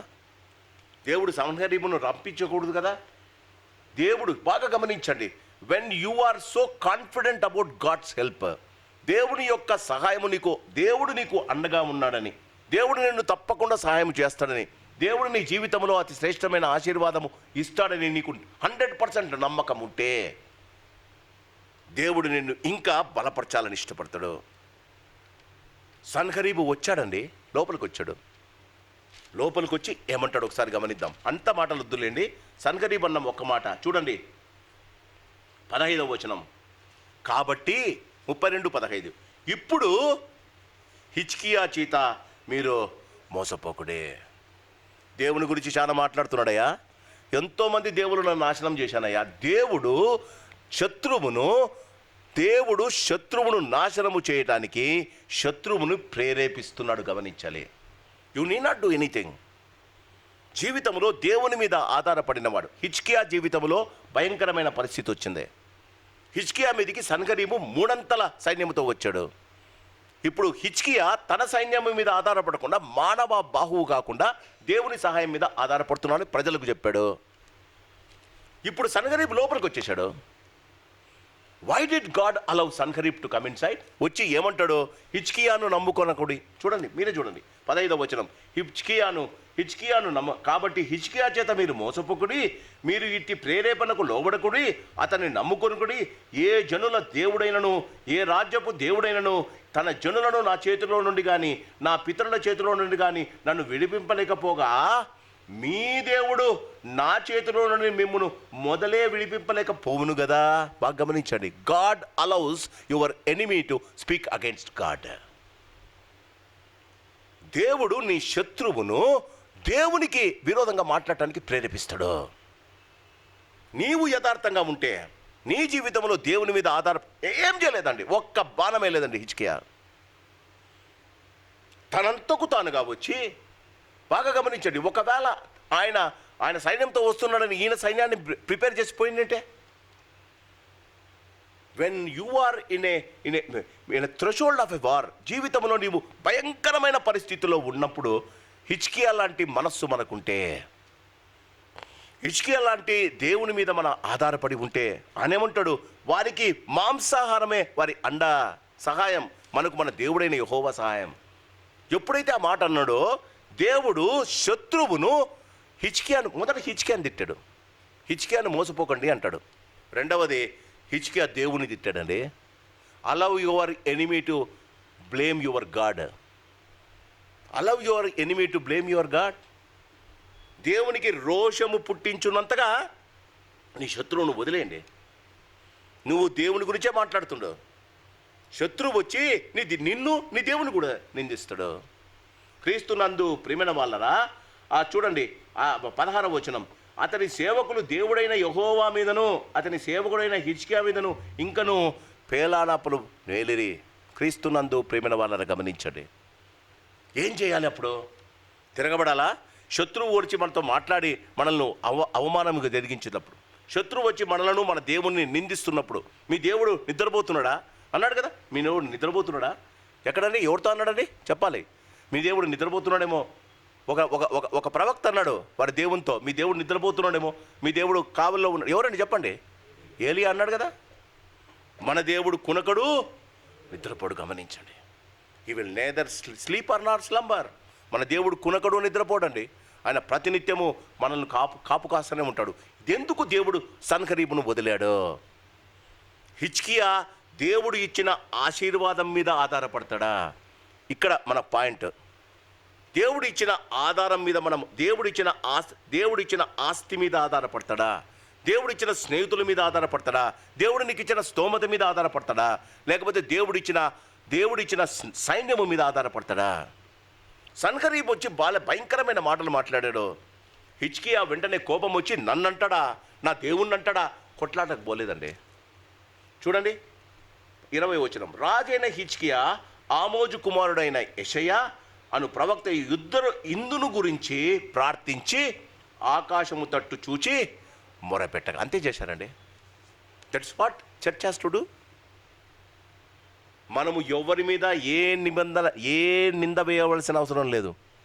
మనము నిందింపబడిన వారం, మనము అవమానపరచబడిన వారం, మన అపహాస్యము చేశారు, హేళన చేశారు, దేవుని గురించి మాట్లాడారు. దేవుడు వదులుతాడా అన్నాడు. He did not stop pleading God. ఈయన వెళ్ళి మొదటి రాజుల గ్రంథం 19వ అధ్యాయం చూస్తే హిజ్కియా వెళ్ళి ఆ లెటర్ను అక్కడికి వెళ్ళి దేవునితో ఎలా ఇక్కడంతా రాయలే, ప్రాధేయపడతాడు. క్రీస్తునందు ప్రియమైన వాళ్ళ ఆయన ప్రాధేయపడతాడు. ప్రాధేయపడిన తర్వాత ఒక్కసారి యెహోవా ఒక దూతను పంపెను. That's it. 180,000 మందితో వచ్చాడండి సైన్యంతో. చూడండి, 180,000 మందికి చంపడానికి ఒక్క సైనికుడు ఒక బాణం వేయలేదు. అతడు అష్షూరు రాజు దండులోని పరాక్రమశాలులందరినీ సేనానాయకుల అధికులను నాశనం చేయగా అష్షూరు రాజు సిగ్గునందిన వాడై తన దేశమునకు తిరిగిపోయాను. అంతటా అతడు తన దేవుని గుడిలో చొచ్చినందున అతని కడుపున పుట్టిన వారే అతని అక్కడ కత్తి చేత చంపిరి. ఆ ప్రకారం యెహోవా హిజ్కియాను యెరూషలేము కాపురస్తులను అష్షూరు రాజైన సంహరి చేతుల నుండి అందరి చేతుల నుండి రక్షించి అన్ని వైపులా కాపాడినందున అనేకులు జాగ్రత్తగా వినాలి, అనేకులు యెరూషలేములో యెహోవాకు అర్పణలను యూదారాజైన హిజ్కియాకును కానుకలు తెచ్చి ఇచ్చిరి. 91వ కీర్తనలో ఒక మాట ఉంది, అతడు నా నామమును ఎరిగినవాడు గనుక నేనతని ఘనపరచెదను. అతడు నా నామం నెరిగిన నేను అతన్ని తప్పించదును, అతను నాకు మొరపెట్టగా నేను అతనికి ఉత్తరం ఇచ్చేదను. క్రీస్తునందు ప్రేమిన వాళ్ళని గమనించాలి. ఘనత దేవుని నుండి రావాలి. ఈయన యుద్ధమే చేయలేదండి. ఆశ్చర్యకరమైన దేవుని కృప. ఒక్క సైనికుడు 1,80,000 మందిని చంపితే పక్కనున్న రాజులు భయపడిపోయారు. ఈయన సైన్యం ఏం చేయలే. They want to know who is that killed 1,80,000 people. ఆ రాజులు ఆయన దగ్గరకు వచ్చి అడిగారు. చూడండి, మీరే చూడండి. అనేకులు యెరూషలేములో 23వ వచనం, యెహోవాకు అర్పణలను యూదారాజైన హిజ్కియాకు కానుకలను తెచ్చి ఇచ్చిరి. అందువలన అతడు అప్పటి నుండి సకల జనుల దృష్టికి ఘనత నొందినవాడాయన. ఒకటండి, జీవితంలో కష్టం వస్తుంది, దేవుడు నిన్ను ఘనపరచటానికి నిన్ను దగ్గర కష్టం తప్పిస్తాడు. కష్టం వచ్చినప్పుడు దేవుడు మర్చిపోయాడు అన్నది కరెక్ట్ కాదు. కష్టం వచ్చినప్పుడు నీవు దేవుని మీద ఎంత ఆధారపడతాడో అది ముఖ్యం. గొప్ప చర్య చేశాడు, శ్రేష్టమైన పరిచర్య జరిగించాడు. ధర్మశాస్త్ర ప్రకారంగా ఆయన చేయవలసినవన్నీ చేశాడండి. ఇప్పుడు తన జీవితంలో he has to prove what he is preaching. తన జీవితంలో దేవుని మీద ఎంత ఆధారపడతాడో అతను చూపించాలి. అతనికి ఎవరి ద్వారా అండి? ఇశ్రాయేల్ వల్ల కాదు, చుట్టుపక్కల ఉన్న దేశ రాజులందరూ ఆయనను ఘనపరిచారట. క్రీస్తునందు ప్రేమైన వాళ్ళరా, జీవితంలో గమనించండి. ఇలాంటి పరిస్థితులు ఆయన ఘనత వహించినప్పుడు దేవుడు ఆయనలో, జాగ్రత్తగా వినాలి, దేవుడు ఆయనలో ఒక కొరతను చూశాడు. ఆ కొరత ఇక్కడ రాయబడలే. దినవృత్తాంతముల గ్రంథంలో హిజ్కియా జీవితంలోని కొరతను దేవుడు చెప్పలే. ఒక్కసారి 2వ రాజుల గ్రంథం 20వ అధ్యాయం, 2వ రాజుల గ్రంథం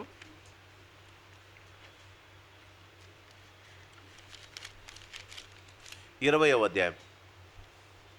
ఎవరు ప్రార్థన చేశారో ఇద్దరు కలిసి వాక్యంలో చూసాం. దినవృత్తాంత గ్రంథంలో ఆమోజు కుమారుడైన యెషయా, హిజ్కియా కలిసి ప్రార్థన చేశారు. దేవుడు దూతను పంపాడు. పంపిన తర్వాత ముసలోడు అయిపోతున్నాడు హిజ్కియా. దేవుడు ఆయన జీవితంలో ఒక కొరతను చూశాడు. జాగ్రత్తగా వినాలి మీరు. దేవుడు ఆయన జీవితంలో కొరతను చూశాడు. 20వ అధ్యాయం మొదటి వచనం, ఆ దినములలో హిజ్కియాకు మరణకరమైన రోగము కలగగా ఆమోజు కుమారుడైన ప్రవక్త అయిన యెషయా అతని దగ్గరికి వచ్చి, చదవాలి, మీరు చదవాలి.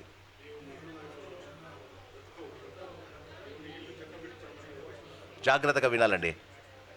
చాలు. వచ్చిన ఇన్ఫర్మేషన్ గమనించండి. దేవుడు ఏం చెప్పాడమ్మా? నీవు మరణమగుచున్నావు, బ్రతుకవు, తర్వాత నీ ఇల్లు.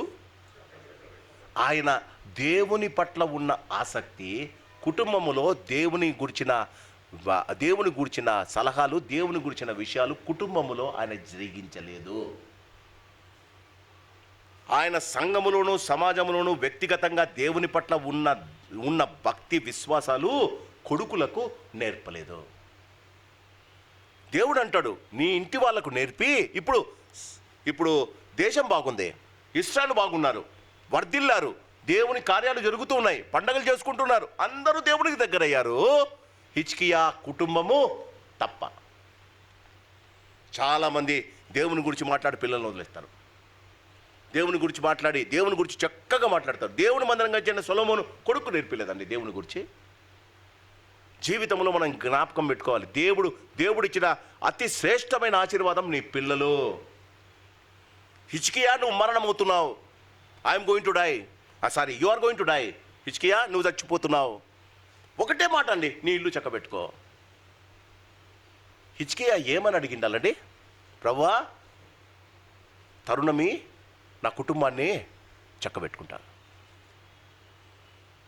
ఈయన గోడ వైపు తిరిగి నేనంత మంచోన్ని, నేను ఎంత గొప్ప పని చేశా, నా ఆయుష్ పొగిడిగించు, అది చేసి ఇది చేయి, దేవుడిచ్చాడు.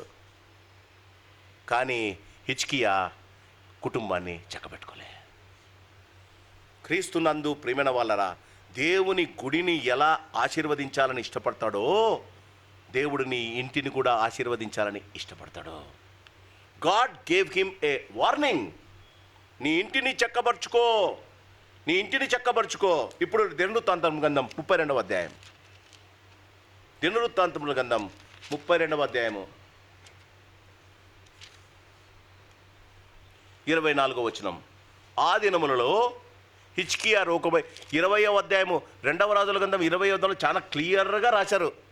మనకు దేవుడు ఎందుకు దాని గురించి రాయలే. దినవృత్తాంతం గ్రంథంలో ఓన్లీ ఒక లైన్ రాశాడు చూడండి, ఒక వచనం. ఆ దినములలో హిజ్కియా రోగి మరణ దశలో ఉండెను. అతడు యెహోవాకు మొరపెట్టగా ఆయన అతనికి తన చిత్తమును తెలియపరచి ఒక సూచన ఒకటి దయచేసింది. ఏంటండి చిత్తం? దేవుని చిత్తం ఏంటమ్మా? ఇప్పుడు చెప్పా. ఏంటి చిత్తం? నీ ఇల్లు చక్కబెట్టుకో. నేను ఆయుష్యిస్తున్నాను, నీ ఇల్లు చక్కబెట్టుకో. క్రీస్తునందు ప్రేమైన వాళ్ళరా, ఇల్లు చక్కబెట్టుకోలే. దేవుడు 15 సంవత్సరాలు ఇచ్చాడు కదా. ఎలానో 15 సంవత్సరాలు బతుకుతున్నాడు. ఎలానో 15 సంవత్సరాలు దేవుడు ఆయుష్నిచ్చాడు. ఇప్పుడు 15 సంవత్సరాలు బతుకుతున్నాను. 16వ సంవత్సరంలో ఎట్లా బతకను? కాబట్టి లోకంలోకి వెళ్ళిపోదాం. ఆలోచిస్తున్నారా? దేవుని చిత్తం ఇక్కడ వాక్యంలో చాలా చక్కగా ఉంది. నేను 2-3 రోజుల నుంచి దీన్ని చదువుతున్నప్పుడు గాడ్ వాజ్ టెల్లింగ్ మీ, దేవుని చిత్తానికి అగెన్స్ట్గా పోతే, దేవుని చిత్తానికి అగెన్స్ట్గా పోతే యోనా వల్ల సముద్రంలో ఉన్న చేపలకు, ఆ నావికునికి, ఆ అందులో ఉన్న సరుకులకంతా కష్టం కలిగింది. చివరికి ఆయన మింగిన చేపకు కూడా. ఆలోచించండి, దేవుని చిత్తం నీ జీవితానికి శ్రేయస్కరం. యేసు ప్రభువు వారు అందుకే అంటాడు, నీ చిత్తము కానీ నీ చిత్తమే జరుగునుగాక. నా చిత్తము కాదు, నీ చిత్తం. హిజ్కియా ఆ మాట లేదండి. ఇంతగా వర్ధిల్లను వాడు ఎందుకు గర్వించాడు? క్రీస్తునందు ప్రేమైన వాళ్ళరా, అతడు అయితే హిజ్కియా మనసున గర్వించి, క్రీస్తునందు ప్రేమైన వాళ్ళరా బాగా గమనించండి. ఎందుకు గర్వించాడు? 15 సంవత్సరాల ఆయుష్ ఇచ్చిన దేవుడు చంపడు. పనిష్మెంట్ లేదు, ఇంకా దేవుడే ఇచ్చాడు. రెండవది, క్రీస్తునందు ప్రేమైన వాళ్ళరా, ఈ 15 సంవత్సరాల తర్వాత దేవుణ్ణి అడిగే ఛాన్సు లేదు. దేవుడు దానికన్నా ఎక్కువ ఇవ్వడు, తప్పకుండా చచ్చిపోతాడు. క్రీస్తునందు ప్రేమైన వాళ్ళ తన జీవితంలో ఎందుకు గర్వించాడు? ఒక కామెంటేటర్ అంటాడు, హిజ్కియా గర్వానికి లొంగిపోవడానికి 4 కారణాలు. జీవితంలో మనకు కూడా ఏదో ఒక విషయంలో మనం పడిపోతామట. మొదటిది, తన పక్షంగా దేవుడు ఉన్నాడన్న అతిశయం. తన పక్షంగా దేవుడు ఉన్నాడన్న అతిశయం. దేవుడు నాకున్నాడు అని చెప్పుకుంటున్నాడు కదా, ఇంకా దేవుడు వదలడన్న గ్యారంటీ. తన పక్షంగా దేవుడు ఉన్నాడు, అతని బల ప్రభావాలు పక్కనున్న రాజులంతా తెలుసుకొని ఈయన మీదకి యుద్ధం రారన్న గర్వం. దేవుణ్ణి చులకనగా చూడొద్దండి. దేవుడు నిన్ను ఈ దినం ఆశీర్వదించి దేవుడు నీకు కావలసినది దయచేసినప్పుడు చాలా జాగ్రత్తగా దేవుని ప్రతినిత్యం దేవుని మాటల ప్రకారంగా జీవించాడు. మొదటిది, తన పక్షంగా దేవుడు ఉన్నాడన్న అతిశయం. రెండవది, తన పట్ల పొరుగు దేశాలు చూపిస్తున్న ఘనత. వాళ్ళు భయపడిపోతున్నారండి. ఈయన యుద్ధములు చేయకుండా ఒక్కరోజు ఒక్క సైనికుడు వెళ్ళి 1,80,000 మందిని చంపాడు. ఈయన మళ్ళీ ప్రార్థన చేస్తే 2 వస్తే ఆ దేశంలో ఉన్న ప్రజలందరూ చచ్చిపోతారు కదా. 2 దూతలు వస్తే దేవుడి యొక్క బల ప్రభావం వల్ల ఈయన పొందాడు. కానీ దానివల్ల దేవుడు తనకు అండగా ఉండడం కాకుండా పొరుగు దేశాల వారు ఈయనను ఘనపరుస్తుంటే సొలొమోను నాశనమైంది దానివల్లనే. దేవుడు ఆయనకు జ్ఞానం ఇస్తే ఆయన జ్ఞాన వచనాలు వినడానికి షేబా దేశపురానికి కూడా వచ్చింది. ఈ జ్ఞానం ఇచ్చిన దేవుని మర్చిపోయాడు, తనను హెచ్చించుకున్నాడు. ఆయన మనసున గర్వించి ఇతర దేవతలను పూజించ మొదలుపెట్టాడు. మొదటిది గమనించాలి, దేవుడు నీకు ఘనతనిస్తే you should always remember that has come from the Lord. ఆయన యుద్ధం చేయలే, దేవుడు పంపిన దేవత చంపిందండి. ఆ దేవత చంపిందని ఆ దేవతను బట్టి, ఎవరి దేవత అండి? దేవుని దేవత. హిజ్కియా దేవత కాదు అది. తన చుట్టూ ఉన్న పొరుగు దేశాలు చూపిస్తున్న గౌరవం, ఘనత ఆయనను గర్వానికి పొరుకొల్పింది. మూడవది, తన జీవితంలో దేవుడు అద్భుతాలు చేస్తాడనే 100% గ్యారంటీ ఉంది. చాలామందికి వాళ్ళ ప్రార్థన మీద చాలా చాలా అభిమానం అండి. దేవుడు నన్ను వదలడు, దేవునికి స్తోత్రం, మంచి స్టేట్మెంట్. కానీ నువ్వు వదిలితే, దేవుడు నిన్ను వదలడు కానీ నువ్వు వదిలితే. మొదటిది, దేవుని యొక్క బలం, దేవుడు ఎప్పుడైనా నాకు సాయం చేస్తాడని. రెండవది, పొరుగు రాజుల యొక్క ఘనత. ఎవడన్నా వచ్చి నిన్ను మెచ్చుకున్న వెంటనే నెక్స్ట్ మినిట్ ఏం చెప్తావు నువ్వు? దేవుడు నాకు ఇచ్చినాడని చెప్పవు. Thank you very much brother, దేవుని కృపండి, దేవుని సహాయం అండి, లేదు. 4వది తన అంతులేని ఐశ్వర్యం. క్రీస్తునందు ప్రేమైన వాళ్ళరా, ఒక్కసారి నాతో పాటి 32వ అధ్యాయం 27వ వచనం. హిజ్కియాకు అతి విస్తారమైన ఐశ్వర్యమును ఘనతను కలిగెను. అతడు వెండి బంగారములను, రత్నములను, సుగంధ ద్రవ్యములను, డాళ్లను, నానా విధము శ్రేష్టమైన ఉపకరములు సంపాదించుకొని వాటిని బొక్కసములో కట్టించెను. ధాన్యమును, ద్రాక్షారసమును, తైలమును ఉంచుటకు కొట్లను, పలువిధ పశువుల చాకలను, మందలను, దొడ్లను కట్టించెను. మరియు దేవుడు అతనికి అతి విస్తారమైన కలిమి దయచేసినందున పట్టణములు విస్తారమైన గొర్రెల మందలను, పశువుల మందలను అతడు సంపాదించెను. ఈ 4 విషయాల్లో హిజ్కియా పడిపోయాడండి. క్రీస్తునందు ప్రేమైన వాళ్ళరా, దేవుని కోపం వస్తుంది. ఈయన గర్వించక ఒక్కసారి తిరిగి రెండవ రాజుల గ్రంథం 20వ అధ్యాయానికి రండి. దేవుడు అంటాడు, నేను హిజ్కియా, నీవు ఇంత మంచి వాడివి, ఇన్ని సంస్కరణలు తెచ్చావు, ఈ ఇశ్రాయేలును ఇంతగా కాపాడావు, నీవు ఇంత భయంకరమైన గర్విష్ఠువై నీ దేవుని జీవితాన్ని ఎందుకు గర్వించాడు? ఆయనకు ఘనతలు దేవుడిచ్చినప్పుడు వేరే రాజులు ఆయనకు ఘనత కొరకు కప్పం కట్టడానికి వచ్చారు. కప్పం కట్టి వచ్చిన వాళ్ళకందరికీ తన ఇల్లు, దేవుడిచ్చిన బంగారం చూపిస్తూ ఉన్నాడట. కానీ ఇచ్చిన దేవుని మర్చిపోయాడు. చాలామంది చేసే పొరపాటిదే. దేవుడు నిన్ను ఆశీర్వదిస్తుంటే ఆశీర్వాదాన్ని చూసుకుంటూ ఆశీర్వాదం ఇచ్చిన దేవుని మర్చిపోతామమ్మా.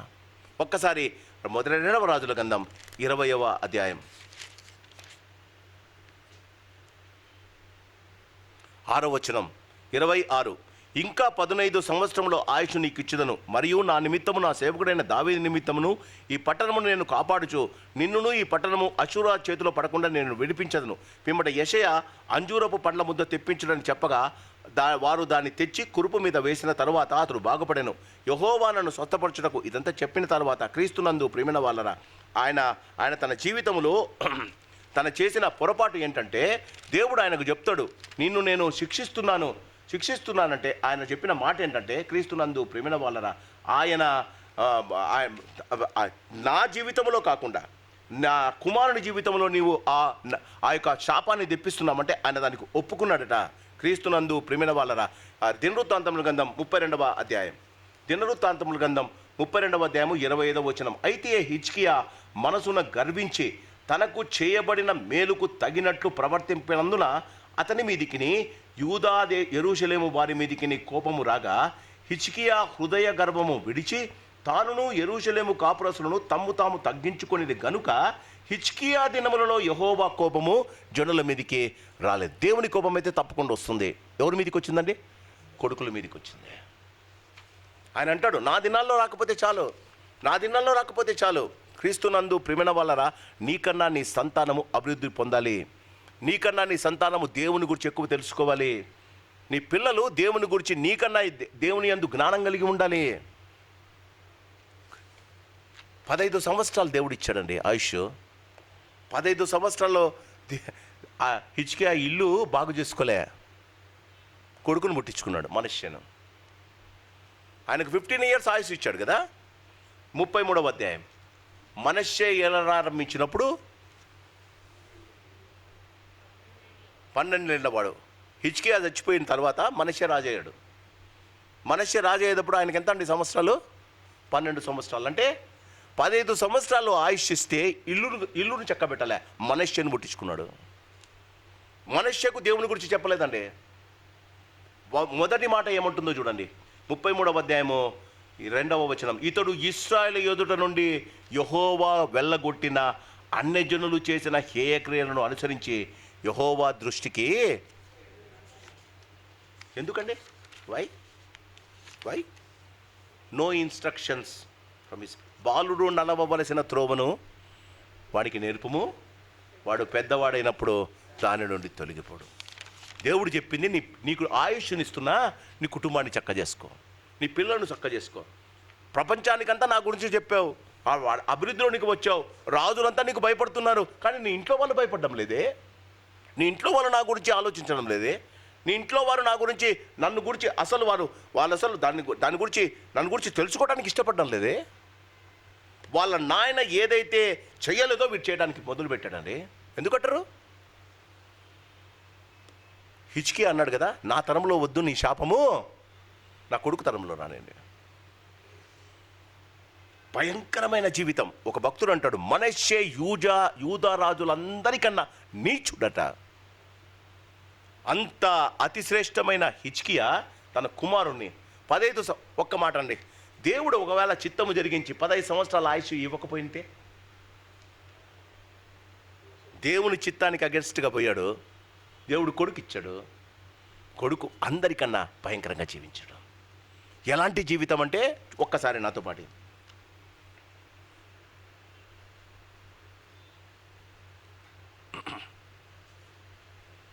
10వ వచనం, యెహోవా మనష్షేకును అతని జనులకును వర్తమానములు పంపినను వారు చెవి ఎక్కకపోయిరే. God always gives a caution. మీ నాన్న ఇలా ఉండే, నీకు నేర్పించలేదు, నేను ఇప్పుడు నేర్పిస్తా. నీ జీవితంలో నేను నీకు మంచి ఎలా జీవించాలో నీకు నేర్పిస్తా. నేర్చుకోవడానికి ఇష్టం లేదండి. వెంటనే చూడండి నెక్స్ట్ది, కాబట్టి యెహోవా అష్షూరు రాజు యొక్క సైన్యాధిపతులను వారి మీదికి రప్పించెను. మనష్షే తప్పించుకొని పోకుండా వారు అతన్ని పట్టుకొని గొలుసులతో బంధించి అతనిని బబులోనుకు తీసుకొని పోయారు. ఏ తండ్రి తన కుమారుడు ఈ పరిస్థితికి రావాలని కోరుకుంటాడండి? ఏ తండ్రి తన కుమారుడు బంధింపబడి రాజు గొలుసులతో బంధింపబడి వెళ్ళాలని కోరుకుంటాడండి? జీవితంలో దేవుడు 15 సంవత్సరాలు ఇస్తే తన ఇంటి వారికి కూర్చోబెట్టి దేవుని గురించి చెప్పకుండా మనష్షే లాంటి కొడుకును అన్నాడండి. దేవుడు నీ జీవితాన్ని ఎక్స్టెన్షన్ చేస్తున్నాడు తల్లి. ప్రతిరోజు దేవుడు నీకు ఒక ఎక్స్టెన్షన్ ఇస్తున్నాడు. నీ కుటుంబంలో మంచి జరగడానికి, నీ పిల్లలకు దేవుని గురించి చెప్పడానికి, నీ పిల్లలను దేవుని యందు భయభక్తులుగా పెంచడానికి, నీ పిల్లలను దేవునిలో నడిపించడానికి, నీకన్నా 2 అంతల ఆశీర్వాదం వారు పొందాలని, వారు ఇంకనూ దేవుని నీకన్నా ఎక్కువ తెలుసుకోవాలని బ్లెస్సీ ఉంది. ఈరోజు రిజల్ట్స్ వచ్చిందట. కంగ్రాచులేషన్స్ నాన్న. 500కు 496 వచ్చాయట. 4 ఏడ పోగొట్టుకుందో. 500కు 496. మధు నీకు వచ్చాయా? సంధ్య నీకు వచ్చాయా? ఎందుకు వచ్చాయా పాపకంతా? వాళ్ళ తల్లిదండ్రుల కన్నా ఎందుకు ఎక్కువ వచ్చాయి? అయ్యగారు కూడా కూర్చున్నారు. వాళ్ళ తాతగారి కన్నా ఎక్కువ మార్కులు మధుకు వచ్చాయి. మధు కన్నా ఎక్కువ మార్కులు ఎవరికి వచ్చాయండి? బ్లెస్సీకి వచ్చాయి. ఎందుకు వచ్చాయండి? బాలుడు నడవవలసిన త్రోవను, ఉన్నట్టు చెప్తున్నా, బాలుడు నడవవలసిన త్రోవను మీరు తలగా ఉందురు కానీ, ఆ బిడ్డకు అదే చెప్పిన, you will be a head, you will never be a tail. జీవితంలో పిల్లలకు చిన్ననాటి నుండి దేవుని యందు భయభక్తులు నేర్పాలి. లోకము వాళ్ళు చేయిస్తారండి. మనం లోకాన్ని గురించి ఆలోచించి దేవుని గురించి మర్చిపోతాం. దేవుని గురించి మాట్లాడాం. మొదట ఆయన రాజ్యాన్ని, నీతిని వెతకండి, అప్పుడు అవన్నీ పరిగెత్తుకుంటే నీ దగ్గరకు వస్తాయి. 23 కుర్తలు అదే ఉంది, కృపాక్షేమాలు నా వెంట పరిగెత్తుకుంటూ రావాలి. నేను దాని వెంట పరిగెత్తకూడదు. మన పిల్లల్ని పరిగెత్తిస్తామండి కృపా వెంట. కృపాక్షేమాలు దేవుడు ఇచ్చేవండి, మనం సంపాదించుకోలేము. మన పిల్లలకు కృపాక్షేమాలు రావాలంటే దేవుని తెలుసుకోవడానికి చేయాలి. మనష్షే భయంకరంగా బందీ చేయబడి వెళ్ళాడండి. దేవునికి స్తోత్రం. నాన్న గుర్తొచ్చాడు. తప్పిపోయిన కుమారుని మాదిరి నాన్న గుర్తొచ్చాడు. చూడండి 12వ వచనం, అతడు శ్రమలో ఉన్నప్పుడు తన దేవుడైన యెహోవాను బతిమాలుకొని తన పితరుల దేవుని సన్నిధిని తన్ను తాను బహుగా తగ్గించుకొని, వాళ్ళ నాన్న బహుగా హెచ్చించుకొని, అయితే ఇక్కడ బహుగా తగ్గించుకొని ఆయనకు మొరలిడగా ఆయన అతని విన్నపములను ఆలకించి యెరూషలేమునకు అతని రాజ్యములోనికి అతనిని తిరిగి తీసుకొని వచ్చినప్పుడు యెహోవా దేవుడై ఉన్నాడని మనష్షే. ఇది వాళ్ళ నాన్న నేర్పించింటే బందీగా పోవాలా? ఆయనకు చెరసాల్లో ఉండాలా? దేవునికి స్తోత్రం. కళ్ళు బీకలే వీళ్ళు సంసోను మాదిరి. చెరసాల్లో ఉన్నప్పుడు దేవుడు ఆయనకు నేర్పించాడండి. Train up your child that God is your God is a real God. వాళ్ళకేదో కష్టాల్లో ఇరుకుల్లో ఉన్నప్పుడు నాన్న గుర్తు రాకూడదండి, తప్పిపోయిన కుమారుని మాదిరి. క్రీస్తునందు ప్రేమైన వాళ్ళని ఇప్పుడు గమనించండి. ఇది అయిన తరువాత ఏంటండి, యెహోవాయే దేవుడని తెలుసుకున్న తరువాత అతడు దావీదు పట్టణము బయట గిహోనుకు పడమరగా లోయందున్న ముత్యపు గుమ్మములను ఓపేలు చుట్టూనున్న బహు ఎత్తుగల గోడలను కట్టించెను. మరియు యూదా దేశంలోని బలమైన పట్టణములన్నిటిని సేనాధిపతులను ముంచెను. మరియు యెహోవా మందిరము నుండి అన్య దేవతలను విగ్రహములను తీసివేసి పెట్టించిన ఆయన తీసివేసి యెరూషలేమునందును యెహోవా మందిర పర్వతములను తాను కట్టించిన బలిపీఠములను తీసి పట్టణములన్నింటినీ బయటికి వాటిని లాగివేయించాను. ఇదియుగా తాను యెహోవా బలిపీఠమును బాగు చేసి దాని మీద సమాధాన బలులను కృతజ్ఞతలను అర్పించు ఇశ్రాయేలు దేవుడని యెహోవాను సేవించుడని యూదా వారికి ఆజ్ఞ ఇచ్చెను. The point is, you wanted to come to God after you are defeated, or you want to be with the God without any defeat. అంతే. జీవితంలో ఓడిపోయి దేవుని దగ్గరికి వస్తావా, ఆయన దగ్గర ఉండి జీవితంలో అసలు ఓడిపోవా? అది నీ నిర్ణయం. హిజ్కియా దేవునితోనే ఉన్నాడు, దేవుని చిత్తానికి విరోధంగా పోయి ఓడిపోయాడు. కుమారునికి దేవుని గురించి చెప్పలేకపోయాడు. మనష్షే జీవితంలో ఓడిపోయాడు, దేవుని తెలుసుకున్నాడు, దేవుని దగ్గరికి వచ్చాడు, మళ్ళా తిరిగి తప్పిపోయిన కుమారుని అన్ని సంపాదించుకున్నాడు. క్రీస్తునందు ప్రియమైన వాళ్ళరా, తన జీవితంలో ఒక మాట ఉంది. హిజ్కియాను గురించి కూడా ఇంత మంచి మాట రాయలేదండి. ఒక్క మాట చూడండి, 19వ వచనం.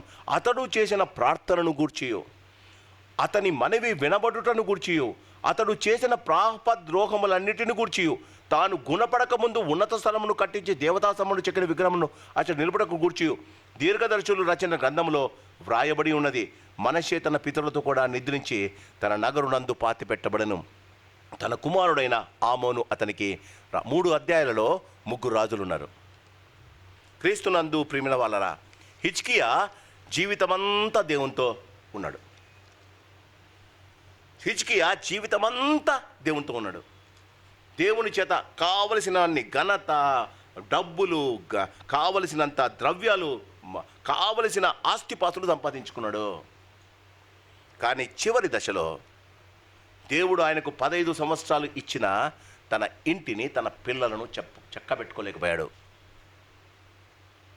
తన కుమారుడైన మనష్షే జీవితమంతా దేవునికి దూరంగా ఉన్నాడు. దేవుడు ఆయనని శిక్షించాడు, భయంకరమైన శిక్ష. రాజు బందీ చేయబడి ఆయన భయంకరమైన గొలుసులతో బంధించి తీసుకెళ్లారండి. అక్కడ దేవుని గురించి నేర్చుకున్నాడు, నాయన నేర్పించలే. దేవుడు బయటికి రప్పించాడు.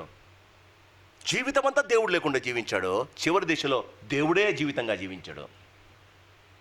తన కుమారుడైన ఆమోను కింద 21వ వచనంలో, ఆమోను ఏలనారంభించినప్పుడు 22 ఏండ్ల వాడే యెరూషలేములో 2 సంవత్సరములు ఏలను. బాగా గమనించండి, ఇతడు హిజ్కియా మాదిరి జీవించలే, ఇతడు అతని కుమారుడైన మనష్షే మాదిరి జీవించలే. అతడు తన తండ్రి అయిన మనష్షే నడిచినట్టు యెహోవా దృష్టికి చెడునట్టు తను నడిచెను.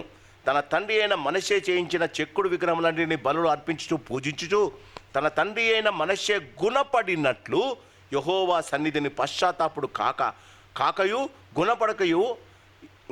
గుణపడకయు ఈ ఆమెను అంతకంతకు ఎక్కువ ద్రోహకార్యము చేయుచు వచ్చెను.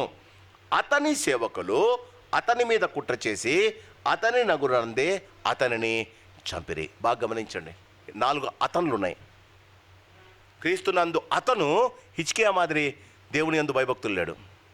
అతను తన తాత మాగా దేవుని కొరకు సంస్కరణలు చేయలే. అతను తన తండ్రి మాదిరి గుణపడకపోలే. అతను దేవుని గురించి ఆలోచించనలే. 3 రాజులు, 3 జీవితాలు, 3 అధ్యాయాలు. మన జీవితం ఏదో ఒక ఈ 3 రాజుల్లో ఏదో ఒక జీవితం మనదయింది. ఒకడు జీవితాంతం దేవునితో నడుస్తాడు, దేవుడు ఇచ్చిన ఘనతను, దేవుడు ఇచ్చిన పేరు వల్ల దేవునికి దూరం అయిపోతాడు. ఒకడు దేవుడు లేకనే బతుకుతాడు, దేవుడు ఇచ్చిన శిక్షను అనుభవించి దేవుని తెలుసుకుంటాడు. ఇంకొకతను ఆమోను తన జీవితంలో పుట్టినప్పటి నుండి దేవుని గురించి ఆలోచించలే. తన సేవకులు, తనకు కాఫీ టీలు భోజనం చేసేవలసిన సేవకులు వచ్చి ఆయన చంపేశారట. You don't need to have an enemy in your life. God turns your own slave to kill you. ముగ్గురు రాజులు. క్రీస్తునందు ప్రియమైన వాళ్ళరా, కొందరు గర్వపడి దేవునికి దూరపడితే, కొందరు తగ్గించుకొని దేవునికి దగ్గర పడ్డారు. మూడవవాడు ఆమోను ఏమీ లేకుండా, దేవుడే లేకుండా జీవించాడు. దేవుడు ఆయనకు ఆయుష్ను ఇలే, వాళ్ళ తాత మాదిరి 15 సంవత్సరాల ఆయుష్ ఇలే, తన నాన్న మాదిరి సంతోషంగా దేవుని కార్యాలు చేయడానికి అవకాశము దొరకలే. వాక్యం అంటుంది, తన తండ్రి అయిన మనిషి గుణపడినట్లు 23వ వచనం, యెహోవా సన్నిధిని పశ్చాత్తాప్తుడు కాకయు గుణపడకయు ఈ ఆమోను అంతకంతకు ఎక్కువ ద్రోహ కార్యములను చేయుచువచ్చును. God will not interfere in your life. ఈ 3 అధ్యాయాలలో దేవుడు మనకు చెప్పే మాట, మంచి చేస్తే దేవుడు నిన్ను ఆపు చేయడు, చెడు చేస్తే దేవుడు నిన్ను ఆపు చేయడమ్మా. అందుకే ప్రకటన గ్రంథంలో వచ్చింది, మంచి చేయవాడిని మంచి చేయనిమ్ము, చెడు చేయవాడిని చెడు చేయనిమ్ము. ప్రతి వారికి ఇవ్వటానికి నా దగ్గర ఒక న్యాయదినం ఒకటి ఉంది.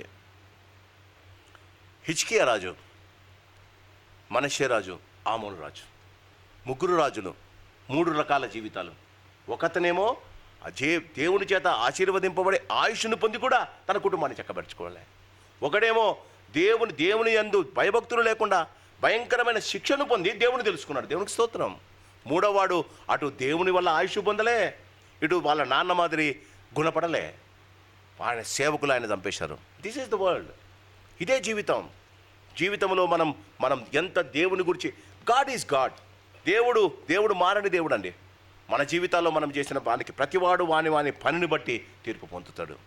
ఈ లోకములో దేవుడుండి జీవిస్తామా?